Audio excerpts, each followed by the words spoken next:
শোণিতপুৰ জিলাৰ জামুগুৰিহাটৰ ঢলাই বিলত শ্ৰীমন্ত শংকৰদেৱ সংঘৰ ৰাজ্যিক অধিৱেশনৰ প্ৰস্তুতি।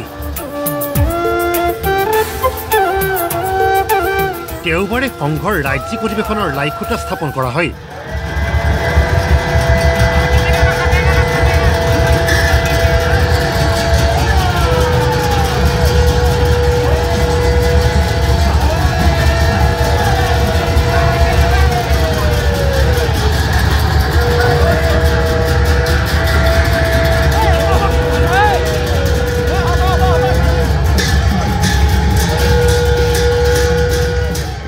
জামুগুৰিহাটৰ ঢলাই বিলৰ জ্যোতি বিষ্ণু সমন্বয় ক্ষেত্ৰত 6, 7 আৰু 8 ফেব্ৰুৱাৰীত অনুষ্ঠিত হ'ব শ্ৰীমন্ত শংকৰদেৱ সংঘৰ বাৰ্ষিক অধিৱেশন। দেওবাৰে অধিৱেশনৰ লাইখুটা স্থাপন কৰে সংঘৰ পদাধিকাৰ ভৱেন্দ্ৰনাথ ডেকাই।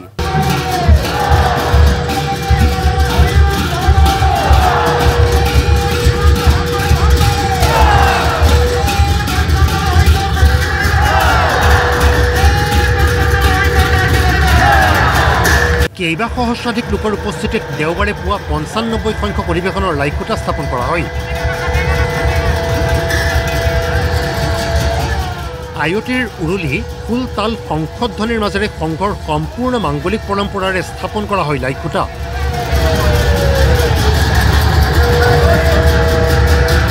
সংঘৰ অধিৱেশনৰ লাইখুটা স্থাপন কৰি পদাধিকাৰ ভৱেন্দ্ৰনাথ ডেকাই উত্তৰ পূব ভাৰতৰ সৰ্ববৃহৎ ধৰ্মীয় সাংস্কৃতিক অনুষ্ঠান শ্ৰীমন্ত শংকৰদেৱ সংঘৰ পতাকাৰ তলত সকলো একত্ৰিত হৈ সমন্বয়ৰ হেতু টনকিয়াল কৰিবলৈ সক্ষম হোৱা বুলি মত ব্যক্ত কৰে। আজি এটা পবিত্ৰ মুহূৰ্তত এই জ্যোতি বিষ্ণু সমন্বয় ক্ষেত্ৰত আমি 95 সংখ্যক শ্ৰীমন্ত শংকৰদেৱ সংঘৰ বাৰ্ষিক অধিৱেশন তেজপুৰ অধিৱেশন জামুগুৰিত হ'ব। এই স্থানতে হ'ব। ইয়াত আমি পবিত্ৰ লাইখুটা স্থাপন কৰিলোঁ। আমি আজিৰ পৰা অধিৱেশনৰ কাম পূৰ্ণগতিত ইয়াৰ পৰা চলিব। আমি আশা কৰিছোঁ এই অধিৱেশন সকলো অভিলেখ স্থাপন ভংগ কৰি এখন নতুন অভিলেখ সৃষ্টি কৰা সৰ্বাংগ সুন্দৰ অধিৱেশন হওক। আজি ইয়াত উৎসাহ দেখিছে আপোনাসকলে। ইয়াত পাৰ ভঙা উৎসাহ, লাখ লাখ মানুহ ইয়াত বিশেষকৈ আমাৰ যুৱক যুৱতীবিলাকো যে আমি এনেকৈ আকৰ্ষণ কৰিব পাৰিছোঁ, এইটো আমাৰ জাতিটোৰ কাৰণে এটা অত্যন্ত ইতিবাচক শুভলক্ষণ বুলি আমি ভাবিছোঁ। আপোনাসকলে আমাক কৃপা কৰিব, সহযোগিতা কৰিব, অধিৱেশন জাকত জিলিকা হ'ব। লাইখুটা স্থাপন অনুষ্ঠানত উপস্থিত থাকে অধিৱেশনৰ উদযাপন সমিতিৰ কাৰ্যকৰী সভাপতি তথা চতিয়া সমষ্টিৰ বিধায়ক পদ্ম হাজৰিকা। জামুগুৰিহাটৰ জ্যোতি বিষ্ণু সমন্বয় ক্ষেত্ৰত অনুষ্ঠিত হ'বলগীয়া 95 সংখ্যক ৰাজ্যিক অধিৱেশন সফল কৰি তোলাৰ বাবে প্ৰস্তুতি চলি থকা বুলি উল্লেখ কৰিছে বিধায়কজনে। আমাৰ ইয়াৰ ৰাইজে খেৰ কটা ষ্টাৰ্ট কৰি দিলে। খেৰ কাটিছে। চোৱা গছ, ঢেকীয়াজুলিৰ পৰা আমাৰ গহপুৰলৈকে চোৱা গছ আমাৰ গোটোৱাৰ কাম কাজ চলি আছে। খৰি আমাৰ ফলা কাম চলি আছে।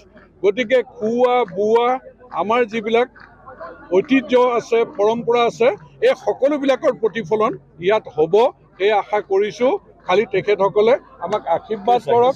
অসমৰ ৰাইজৰ আশীৰ্বাদ লৈ আমি জামুগুৰিয়াই আমাৰ শোণিতপুৰ জিলাই আমাৰ গোটেইখিনি পৰিচালনা কৰাৰ ক্ষেত্ৰত আমি যি কৰিব লাগে সকলো কষ্ট ত্যাগ কৰিবলৈ আমি প্ৰস্তুত হৈছোঁ। আমি প্ৰাৰ্থনা জনাইছোঁ যাতে গুৰুজনাৰো শুভদৃষ্টি থাকে, নেদেখাজনৰ শুভদৃষ্টি থাকে।